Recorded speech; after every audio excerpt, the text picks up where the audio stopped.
Hello students, this is Shivsagar and today we are going to do the second lesson of 9th class book Behave, and it is the second part of second lesson. The name of the part is The Sehnai of Bismillah Khan.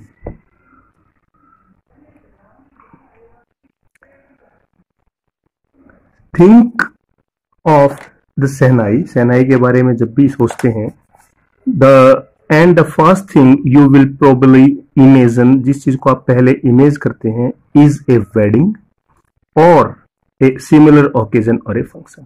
जब भी आपको सेनाई के बारे में सोचते हैं तो आपके दिमाग में बस एक ही बात आती है, शादी या उससे रिलेटेड कोई भी जो ओकेजन है, उस तरह जो भी ओकेजन है कि सेनाई जो शादी में होती है या फिर मंदिरों में होती है, इस तरह की चीजें आपके दिमाग में आती है. The next would probably be उस्ताद बिस्मिल्लाह खान. और दूसरी बात जो आएगी, दूसरा नाम जो जाना आएगा, तो मैक्सिमम स्टूडेंट्स को जाना आएगा सिर्फ एक ही नाम कि उस्ताद बिस्मिल्लाह खान. ये है उस्ताद बिस्मिल्लाह खान सेहनाई.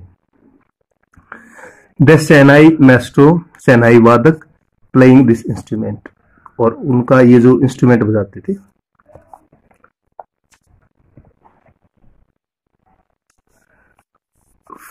इसमें बताया कि और emperor Aurangzeb ban the playing of a musical instrument called पुंगी.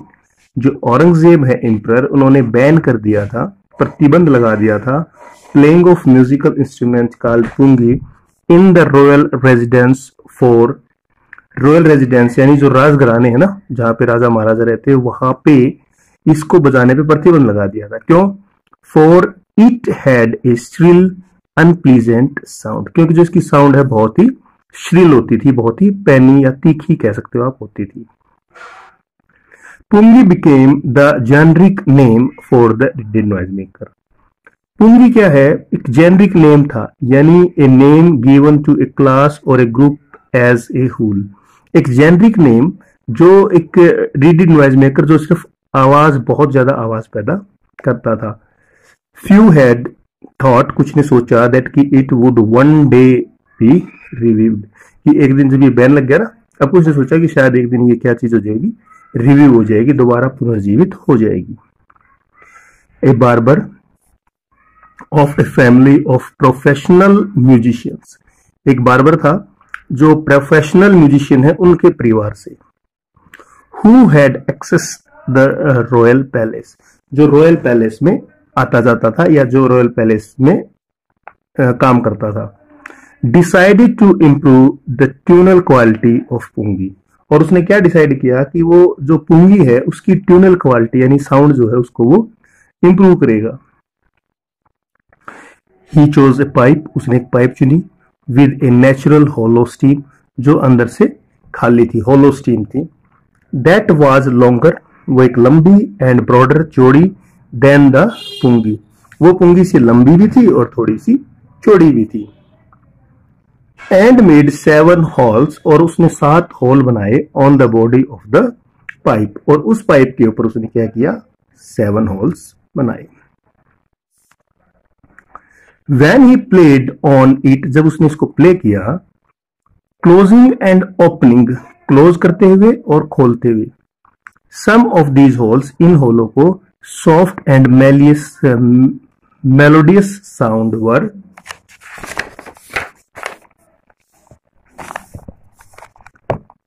Produced.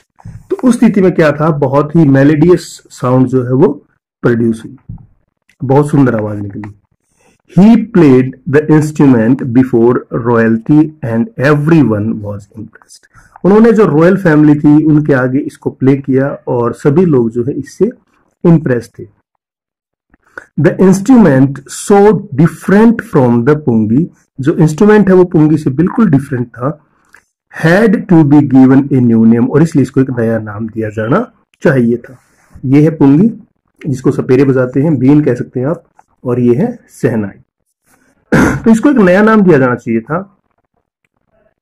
As the story goes, कहानी क्या है, since it was first played, क्योंकि ये पहले प्ले की गई थी, in the Shah's chamber, Shah यानी राजा, राजा के चैम्बर में इसको प्ले किया गया था.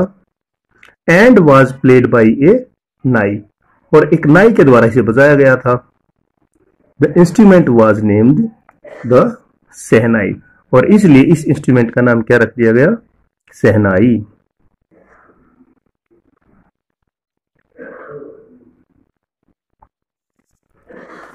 The sound of the shehnai began to be considered, जो साउंड है शहनाई को उसको समझा जाने लगा क्या?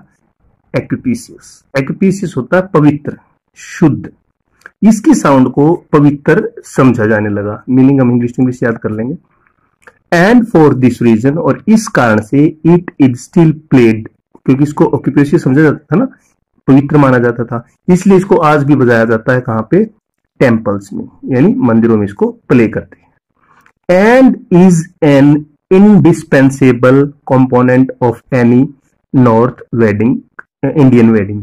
जो नॉर्थ इंडियन वेडिंग है उसमें इसको बहुत ही इंपॉर्टेंट माना जाता है, यानी इसके बगैर ये मानते कि शहनाई नहीं बजी तो शादी पूरी नहीं हुई। तो ये बहुत ही ऑक्यूपेशियस माना गया इसको। ये प्ले होती थी टेम्पल्स में, या होती है आज भी, और इसको मना नहीं, शादी वगैरह में जो है इस शादी को इसके बगैर पूरा नहीं माना जाता। इट इन द पास्ट, भूतकाल में, the shehnai was part of the naubat और traditional ensemble of 9 instrument found at the royal courts. पुराने टाइम में क्या था, इसको नौबात या फिर जो ट्रेडिशनल इंसेंबल्स ऑफ 9 इंस्ट्रूमेंट, जो 9 इंस्ट्रूमेंट होते थे रॉयल कोर्ट्स में, उन 9 इंस्ट्रूमेंट्स में से ये एक थी। Till recently it was used only in temples, फिर भी इसको यूज किया जाता था सिर्फ टेम्पल्स में एंड वेडिंग्स, और शादी में। The credit for beginning this instrument on to the classical stage goes to Ustad Bismillah Khan, और इसका जो क्रेडिट है, जो कि इसको क्लासिकल स्टेज पर ला दिया गया, वो क्रेडिट किसको जाता है? उस्ताद बिस्मिल्लाह खान को। अब उस्ताद बिस्मिल्लाह खान के बारे में देखते हैं क्या है।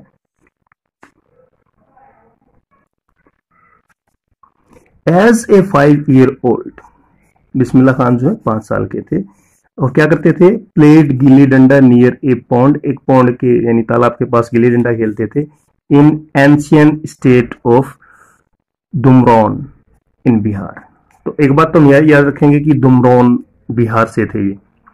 ही would regularly go to the nearby Bihariji temple, वो क्या करते थे? उसके पास जो एक बिहारीजी टेम्पल था वहां पे जाते थे। To sing the Bhojpuri chaita, एक चैत्या जैसे हमारे यहाँ गीत होते हैं ना, वैसे ही कोई भगवान का भजन वगैरह करने के लिए जाता था। कहाँ पे? बिहारी जी टेम्पल में।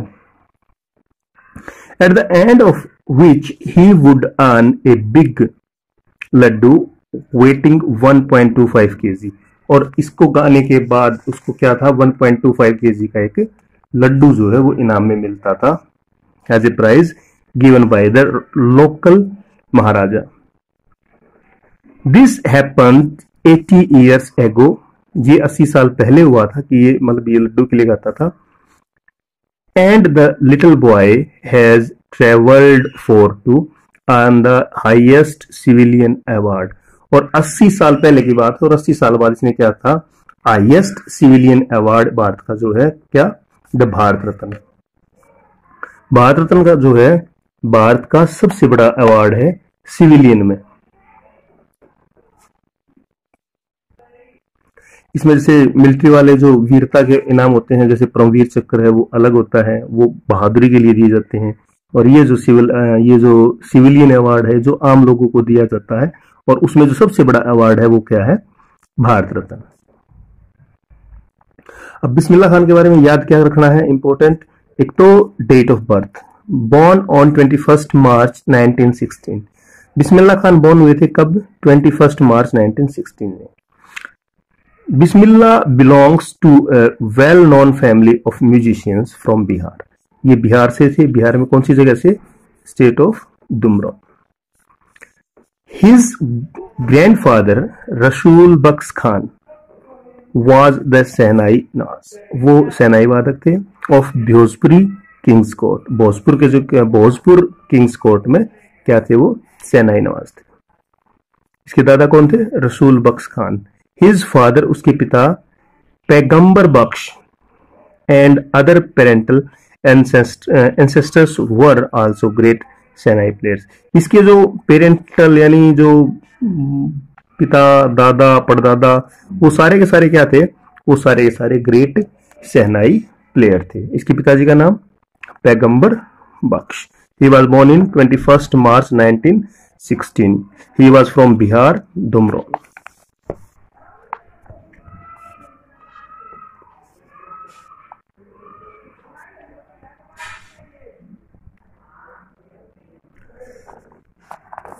Next है, The young boy took to music early in life. और इस बच्चे ने क्या किया, स्टार्टिंग में अपनी लाइफ में स्टार्टिंग में ही जो म्यूजिक है वो सीखना स्टार्ट कर दिया था। एट द एज ऑफ 3 साल का, when his mother took him to his maternal uncle's house, जब इसकी माँ इसको लेके गई कहाँ पे, maternal uncle house in Banaras, now Varanasi. यानी इसकी जो माँ थी वो कहाँ की थी, वो बनारस की थी। और जब ये अपने मामा के यहाँ गया, Bismillah Khan was fascinated watching his uncle practice the शहनाई। जब उसने अंकल को प्रैक्टिस करते हुए देखा किसकी, शहनाई की, वो बहुत ही आश्चर्यचकित हुआ। Soon जल्दी ही Bismillah Khan started accompanying his uncle, और जल्दी ही बिस्मिल्लाह खान ने क्या किया, अपने अंकल को कंपनी यानी अपने अंकल के साथ उसने जाना शुरू कर दिया, उसके साथ रहने लगा। अंकल का नाम कौन था, Ali Baksh. Ali Baksh to the Vaishno temple of Banaras, company के साथ में कहा जाता था वैष्णो टेम्पल में, वेयर जहां पर बख्श वॉज एम्प्लॉयड टू प्ले शहनाई, और बख्श वहां पे क्या करता था, शहनाई प्ले करता था। Ali Baksh would play the shehnai and Bismillah Khan would sit, Bismillah Khan जो है वहां बैठते थे और ये जो था अली बख्श जो है वहां पे शहनाई बजाता था। Captivated for hours on and, और क्या था ये, उससे कैप्टिवेटेड होता है मंत्रमुग्ध हो जाना यानी मोहित हो जाना, और मोहित होकर लास्ट तक जो है कई घंटों तक, और कुल मिला के लास्ट तक वहां पे बैठे रहते थे। स्लोली, धीरे धीरे, he started getting lessons in playing the instrument, और धीरे धीरे उसने क्या किया, इसके बारे में लेसन्स लेने स्टार्ट कर दिया यानी इसको सीखना स्टार्ट कर दिया। And would sit practising through the day, और सारा दिन क्या करता, वो इस चीज की प्रैक्टिस करता। फॉर ईयर्स टू कम, आने वाले ईयर्स में, the temple of Balaji, Mangala Maiya and the bank of Ganga became the young apprentice's favorite hunt, where he could practice in solitude. तो आगे आने वाले इसमें क्या किया इसने, ये 3 जगह थी क्या, एक तो बालाजी, टेम्पल ऑफ बालाजी, एक मंगला मैया का मंदिर, और तीसरा बैंक ऑफ गंगा। यहां पे बैठ के क्या करता था, वो लगातार प्रैक्टिस करता था, और ये जगह क्या थी, सॉलिट्यूड, अकेली जगह थी, आराम से बैठ के अपनी प्रैक्टिस, रियाज जो है वो करता था।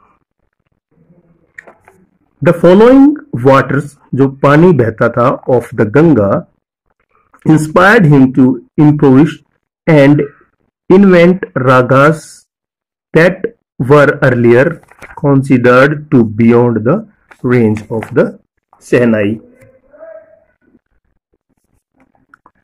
जो गंगा का बहता हुआ पानी था उसने क्या किया, इसको इंस्पायर किया, किस चीज के लिए, इम्प्रोविश एंड इन्वेंटेड, इंप्रूव करने के लिए और इन्वेंट करने के लिए रागा को। राग जो है पहले क्या था, अर्ली कंसिडर ऐसा समझा जाता था टू बी बियॉन्ड, बियॉन्ड होता है out of range, the range of shehnai, ऐसा माना जाता था कि जो राग है ना वो शहनाई पे नहीं बजाई जा सकते। लेकिन बिस्मिल्लाह खान ने क्या किया, इस चीज के लिए बहुत ज्यादा प्रैक्टिस, और उन्होंने क्या किया, राग जो थे उसको शहनाई पे बजाना शुरू कर दिया, या उसको उन्होंने इन्वेंट किया था। ठीक है, आज के लिए इतना ही।